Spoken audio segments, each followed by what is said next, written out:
So as I understand, God had an intention of making something perfect each day of creation. And when he did that, he saw that it was working indeed. And then he said that it was good. Yes, it's done. Yes. So, this is something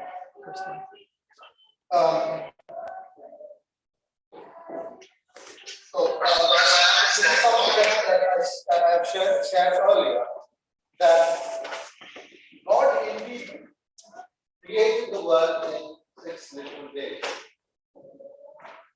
And he only said it was good after he saw that the creation was perfect indeed, that it did what it is supposed to do. The lesson says that the trees gave fruits and the birds flew. Yes. Just one bit that you were saying about evolution. In verse 21, it says God created great whales and every living creature that moveth.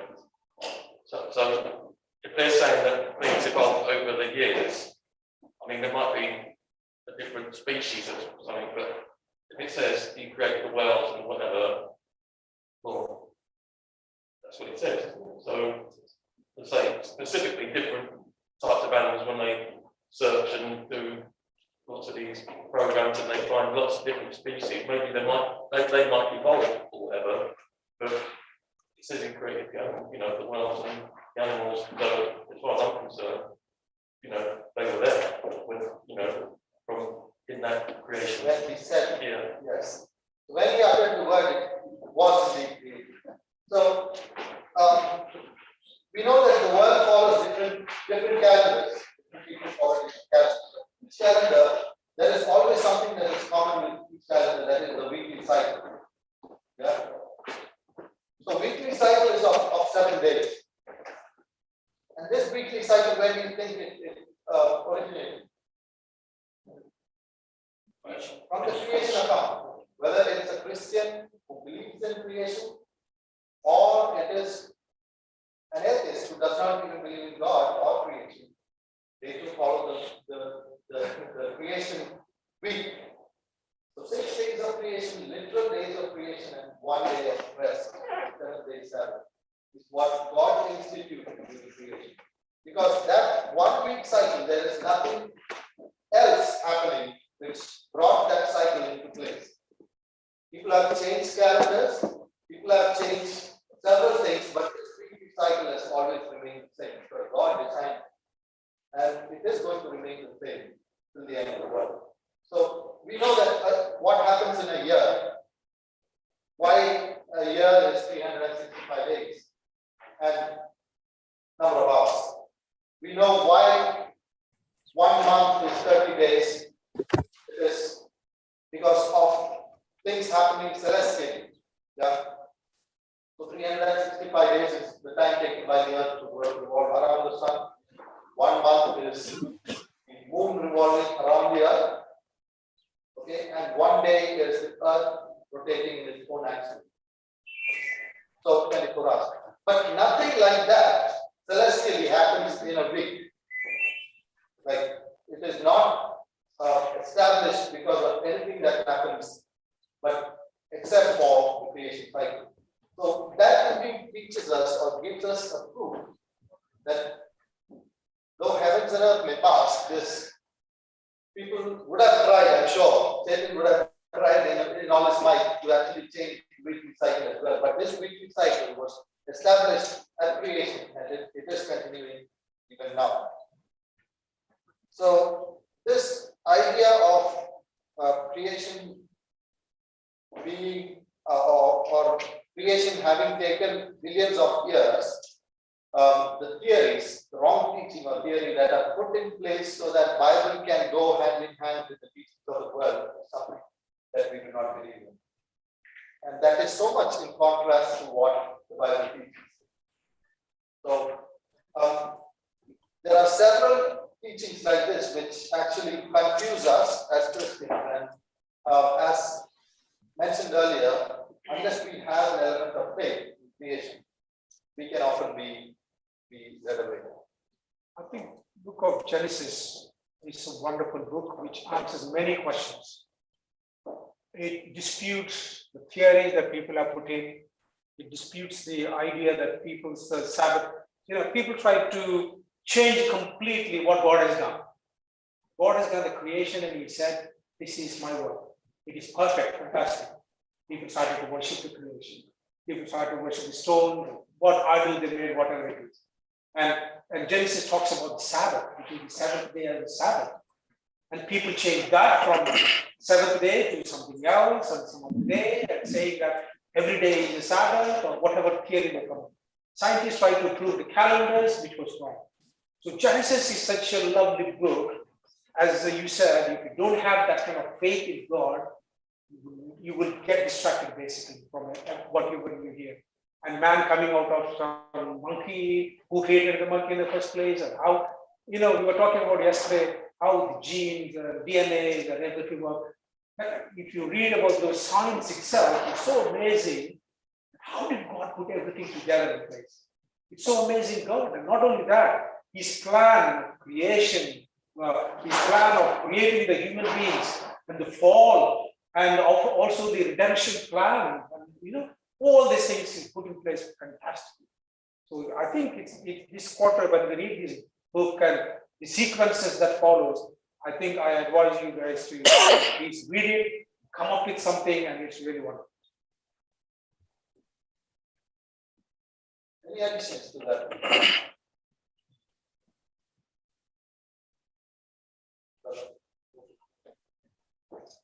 I just wanted to say that for me, it's amazing how we are following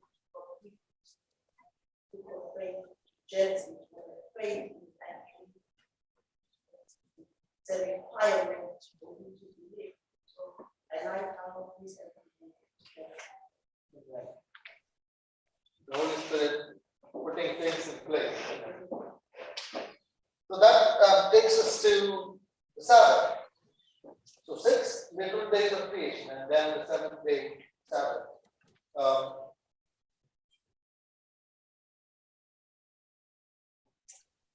Genesis 2 and 3. Can you read that, please?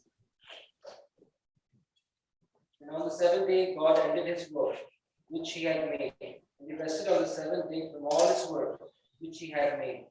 God blessed the seventh day and sanctified it, because that in it he had rested from all his work, which God created and made. So it says that God ended all his work on the 6th day, and that's why he entered into the 7th-day Sabbath to rest. Now, there are questions which raise, why did God have to rest? Was he tired of creating the world? God cannot become tired. We're talking to one of our Muslim friends who said, we also believe in creation, but when you say Sabbath, we believe that God cannot grow weary or tired, and so God does not need rest. So what is Sabbath about? Is it because God wanted rest that he created the Sabbath?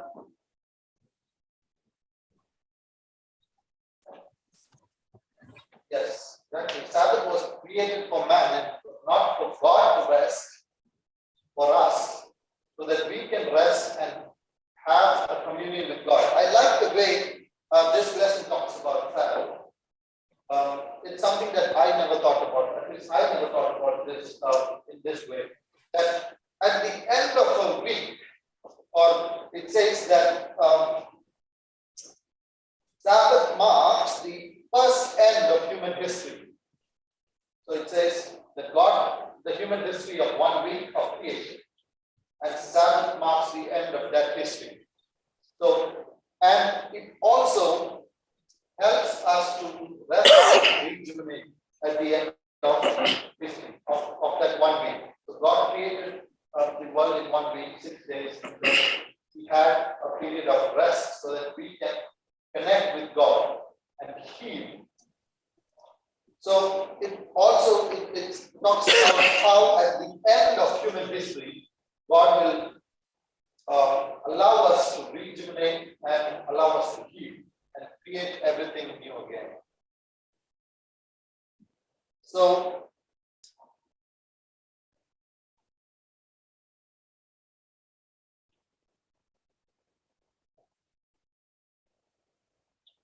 we can rest from our works just as God rested from his. And Sabbath-keeping means saying yes to God's very good creation, which includes our physical bodies. So, how many of you look forward for Sabbath? I do. From my childhood, I've always waited for Friday evenings. Back then, it used to be because we were not burdened with homeworks and different school curricular activities, but we could relax, rest, go to church, and even now, my daughter keeps asking, "Can I sit Sabbath tomorrow?" So she keeps looking forward to Sabbath, a communion with God.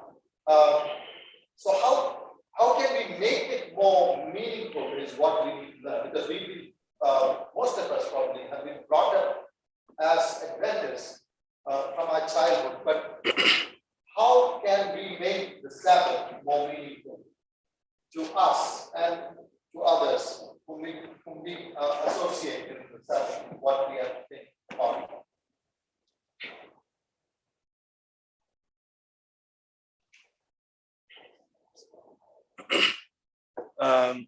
I'm trying by all means to reduce the talking because my voice is not very good. So I want to preserve it for the divine service. So this one, I think it just prompted me to want to say something.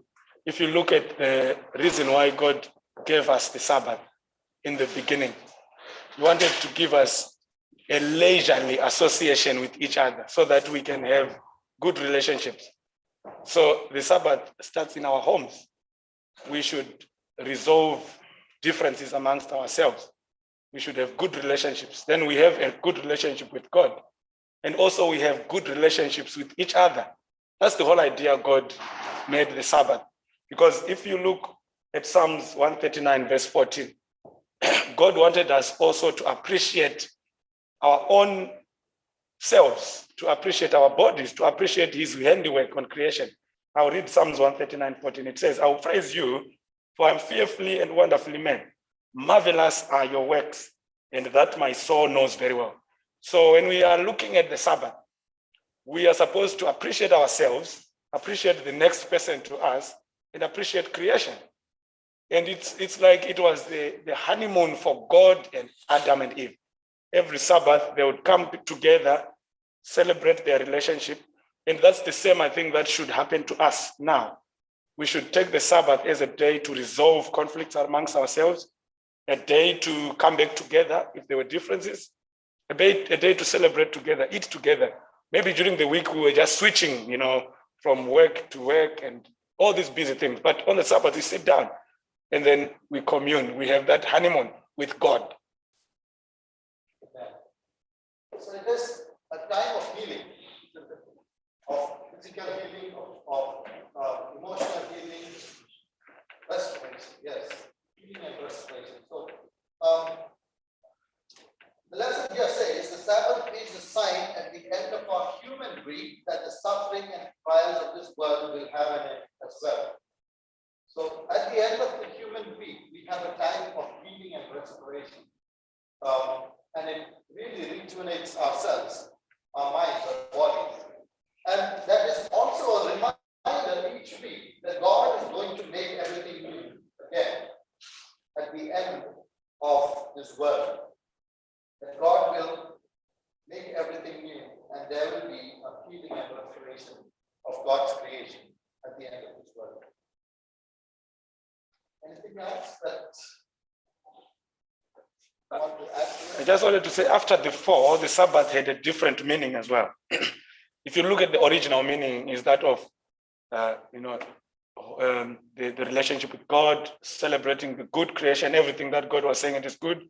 But unfortunately, after the fall, there were a lot of changes.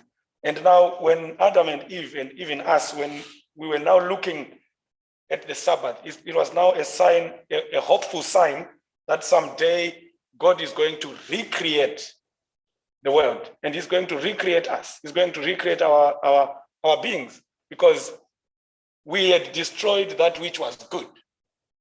So the other hope that we have in the Sabbath, every day, every Sabbath when we come, we look forward to a day when God is going to recreate this world, when he's going to recreate us, and everything is going to go back to the original, and God will say, it is good. Yeah, so that takes us right into the next lesson, the creation of humanity. So we have indeed spoiled that which God had created perfect. And that's why we need recreation and restoration. God made man in his own image, the Bible says. So when he says that he was, when God says that let us make man in our own image, does it mean he was made in the physical image of God, or does it only mean that he was made in the spiritual image of God?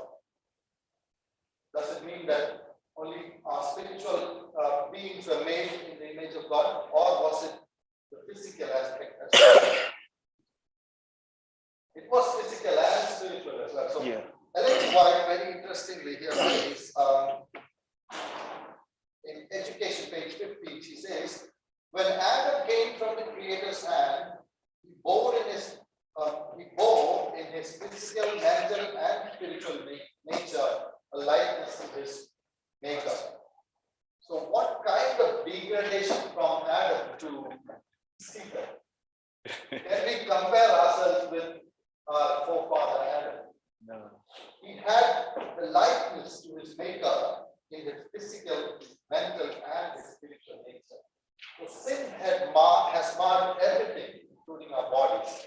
And unless we put a lot of work into it, we cannot keep running, isn't it? No. Yeah?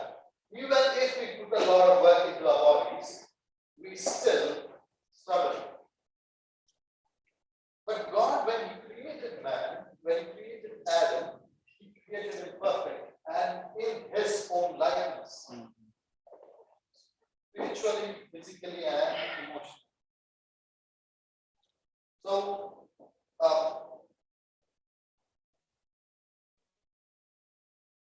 That make it more personal. yes, Just like children. So when God created man, he put, in his own image, like this is, real personal. So he's got a real connection with us as humans. When we say we're his creation, not like, when you go to school and you make a clay, whatever. God is saying, take it to me. And so it's me. It's like really close. so that reminds me of how children exactly look like their parents. I feel very happy when somebody tells that Anna looks exactly like me. Though my wife sometimes gets, doesn't she look like me? It is so personal when the relationship between a parent and a child that, and the point that Brother Vincent pointed out is that God, when he made Adam as his own son, he created him in his likeness, and probably Adam looked like God. Yeah. That's exactly that. Yeah. God is perfect, isn't it? So he created something which is perfect, and he wanted that perfect being to be like him.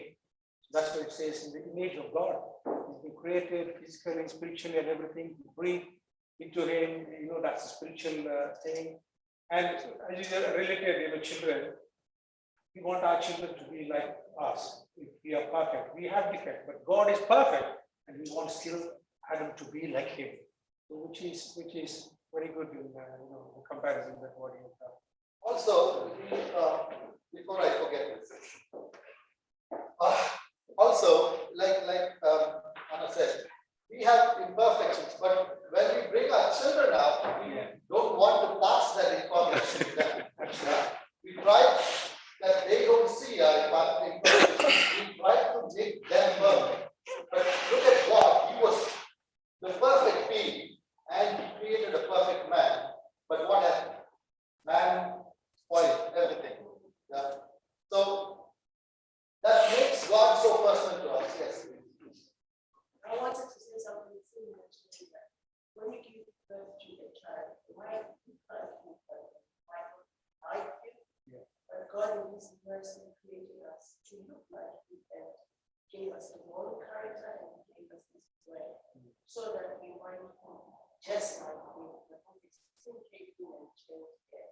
So, because this one is a great authority, so keep remembering that he wanted us to keep like Amen.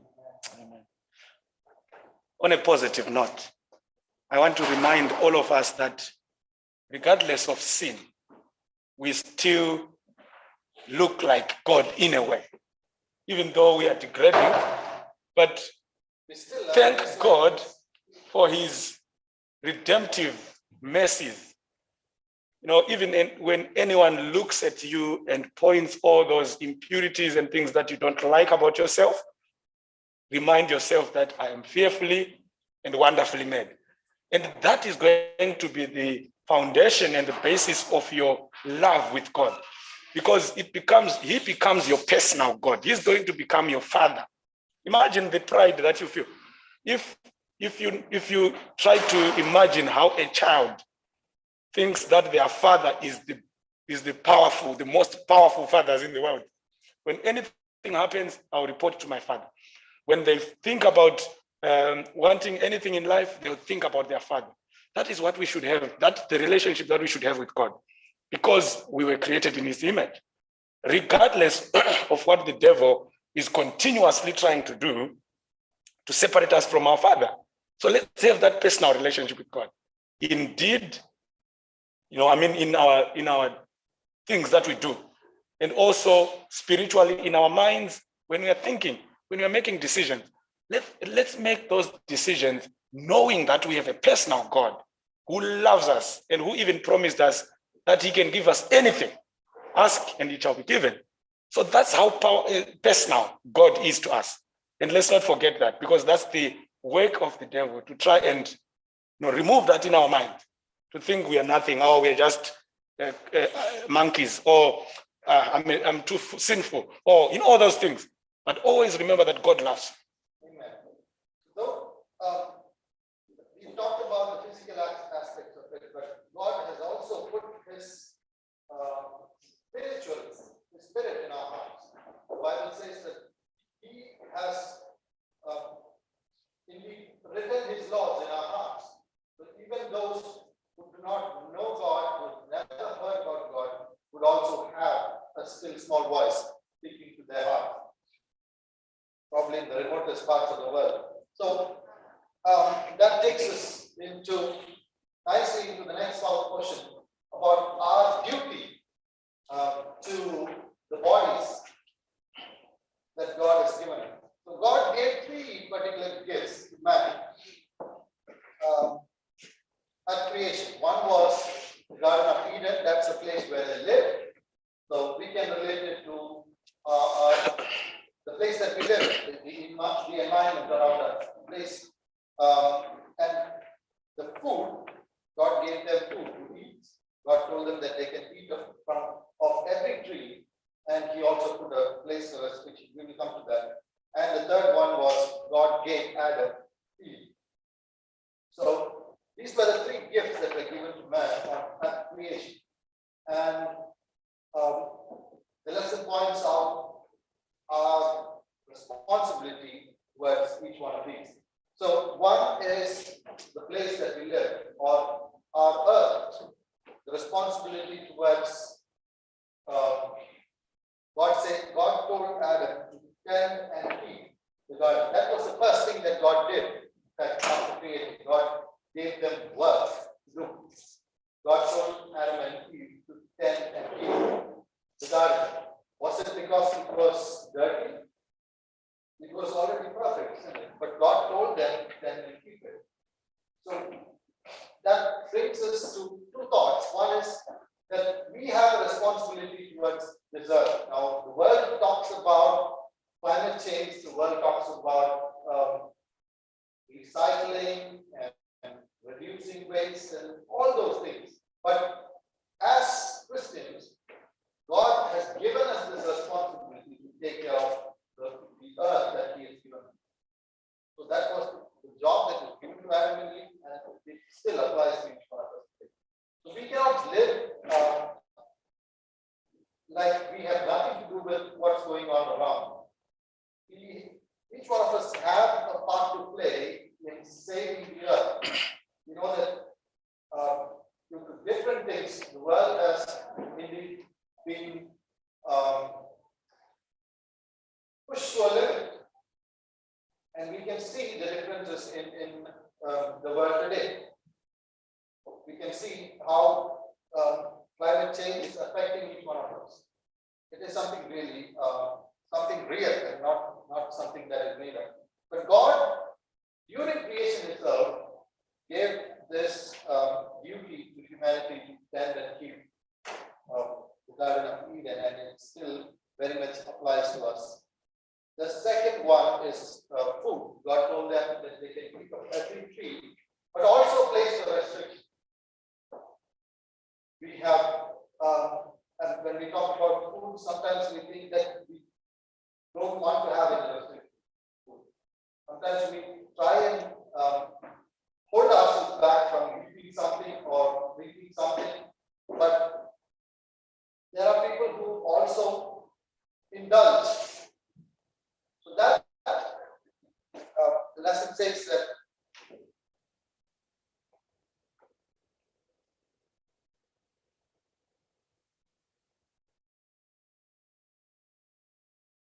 enjoying without any restriction will lead to death.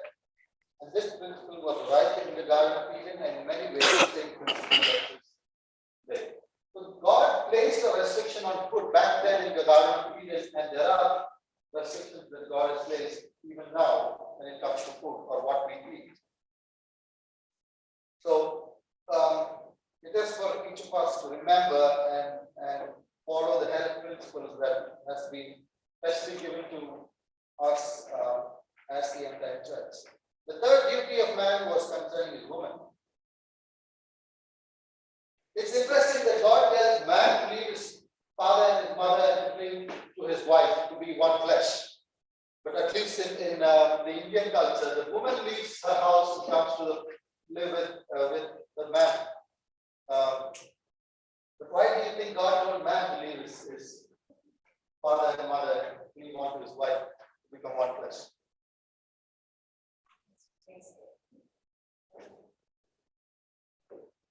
Take care. Yes, Brother Francis. I think the ladies aren't looking the answer. Right. You have something to say. Priyanka, you are saying something.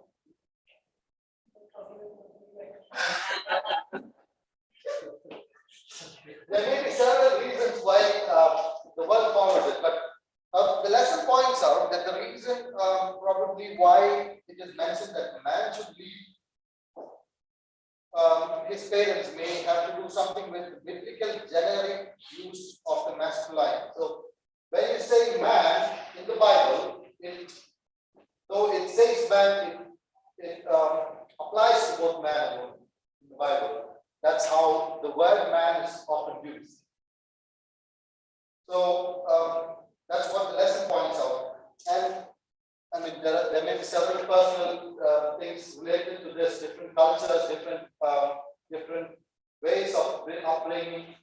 But the point is that the husband has a responsibility towards his wife and his family, and so does the wife. So it does not mean that only one person is given all the responsibility and that the other person just enjoys being pampered. But God made Adam and Eve, God performed a surgery on Adam and created Eve out of his rib so that he would make woman equal to man. And he gave responsibility for both of them, right, to tend and keep the garden. So the responsibility towards three of these gifts that God has given, that is the environment or the place that we live in, food, be responsible in what we take, the restrictions that God has placed, and the responsibility towards one's other half is something that God taught Adam and Eve during creation. Yes, I wanted to say, if you look at the concept of Genesis 2:24, where God said, therefore a man if we replace with the explanation you've given, if we replace the word men to mean humanity, I think we can still get the idea that God wanted to drive there. So let's say, when I say men, let's think of humanity.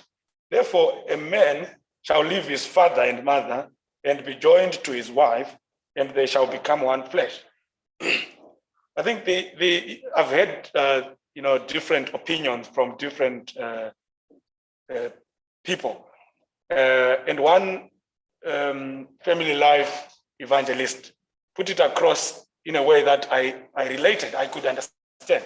He said, if we take that word man to mean humanity, it means that God is giving us a responsibility towards each other.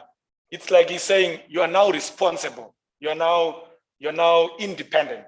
You're supposed to leave your father and mother in a lot of senses. If you look at the sense of when God said, if you follow into your father's sins, I will discipline you and your future and your past generations and your future generations. So if we leave that, and also we leave them physically, and we leave them in all other ways to become independent and to be responsible towards one another, I think God wanted us to, just like he did with Adam and Eve, he wanted to give us full responsibility to our actions, to everything that is around us. So it is all about responsibility, in my opinion, where God wants us to be responsible. Because imagine if we were all under Adam, even now, whenever we want to make a spiritual decision, an economic decision, anything, we go to Adam. It would have been digressing. It would be, progressive. So in a progressive manner, in a positive way, we should live, being dependent on our parents in terms of things that we can be responsible on our own. And this goes to, both husband and wife. It is not a good thing to say, whenever you have a small problem, you call your mom. Whenever you have a small misunderstanding, you call your sister. That's not good in terms of family life. You're supposed to try and know that your parents, your siblings, are not in love with your husband or your wife. When you forgive your husband, your parents are not going to easily forgive. So it's going to make your relationships more difficult. So in terms of independence, for the goodness of your relationships, leave your father and your mother. And God intended it to be like that. It's not God putting it said that. Just to take that when we go back to the gifts, in the Garden of Eden, God gave the tree of good and evil. He gave the tree of life. And take it back to say, God said everything was good. So it was good, but God says, do not touch it, because it belongs to me. So it was a test of obedience, just like it is a test of obedience to us. Many good things that I think, but God says they may look good, they may feel good, but I am saying, I don't want you to have anything like that. So it is a test of obedience and our allegiance to God. Thank you for that. So just to recap what we learned through the week's lesson. We learned about creation and how God is almighty, all-powerful, Elohim, and at the same time, a personal and close God. I remember a portion from Steps to Christ that I read, which touched my heart. When it says, Ellen White says that when you pray to God, he listens to you as if there is no one else in the world praying. So he's so personal that he listens. He being God can do that. You think about how the wiring works. Brother Francis will be able to tell you that it's all confusing to find which wire actually corresponds to which mic, just with few of them. But think about thousands or billions of people praying at the same time. And it says that when you pray, God is so personal that he listens to your prayer or my prayer as if no one else is praying at that particular moment. So that's how personal and close God can be to each one of us. And so, God being a God of great might and all powerful, almighty, he can still be personal and close to God. We learned about creation, about how God created everything before he created man as a gift and placed man into a perfect world that he created, and how he created it in 6 literal days. And we also talked about how the theory of evolution through millions or billions of years does not make any sense when we talk about the creation story or account of the Bible. We also talked about how the weekly cycle of 7 days came into existence.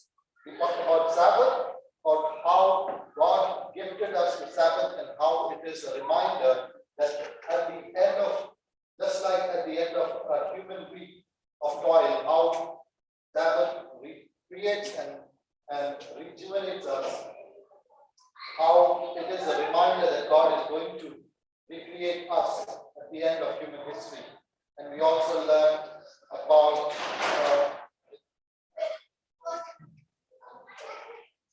creation of humanity, about how God created us in his own image, physically, mentally, and spiritually, and how and what beauty we have towards God's gifts of creation, how we can remain faithful to God by following what he has asked us to do, the responsibilities that he has given to us when it comes to the gifts.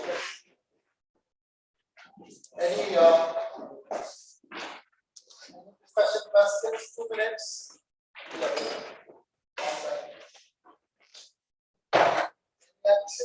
questions?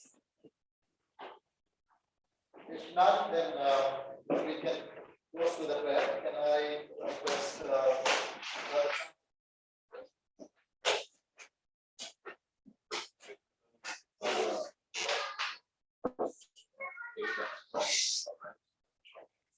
Thank you for giving us another opportunity, Father. From the creation, from the perfection that you have. And Father, as we continue from this whole quarter, may your presence be with us, may the Holy Spirit lead us, so that we may be able to learn from you every week as we worship. And Father, thank you for bringing all of us here together. There are few who are still walking towards your temple. May you be with them. And as we get into the holy hours of divine service, Lord, take control of each and every one of us. And may you speak to us today. Bless us and leave us all throughout the week.